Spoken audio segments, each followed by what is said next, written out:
हर बार आपको जवाब देने की जरूरत नहीं है। कई बार सक्सेस आपका जवाब लोगों को दे देगी, इसलिए सक्सेसफुल बनिए। 1998 की बात है, रतन टाटा साहब ने टाटा इंडिका लॉन्च की थी, जो मैं बता रहा था आपको, भारत की पहली स्वदेशी कार।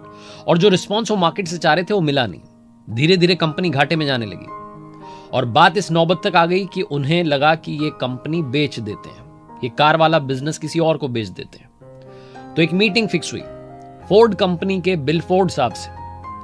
इस मीटिंग में रतन टाटा साहब गए और जब मीटिंग शुरू हुई तो फोर्ड साहब जो थे, बिल फोर्ड, उन्होंने जो कहा रतन टाटा साहब को एक तरीके से अपमान करते जा रहे थे। वो कह रहे थे कि जब आपको आता नहीं है बिजनेस, ये कार का बिजनेस करना कैसे, आपको कुछ अता पता नहीं है, आपने इस बिजनेस में कदम क्यों रखा, और आज हम आपकी कंपनी खरीद करके आप पर बहुत बड़ा एहसान कर रहे हैं। ये बात जब बिल फोर्ड ने कही, रतन टाटा साहब को दिल में घर कर गई, चुभ गई। उन्होंने डील कैंसिल कर दी, कुछ भी नहीं बोले, चुपचाप वहां से चले आए।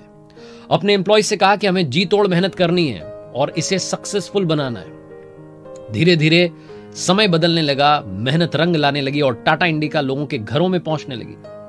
वो कार सक्सेसफुल बनने लगी और फोर्ड जो कंपनी थी वो धीरे धीरे घाटे में जाने लगी। दूसरी तरफ दिवालिया होने की कगार पर आ गई थी। तब रतन टाटा साहब को लगा कि क्यों ना इनकी मदद करें, कुछ खरीद लेते हैं।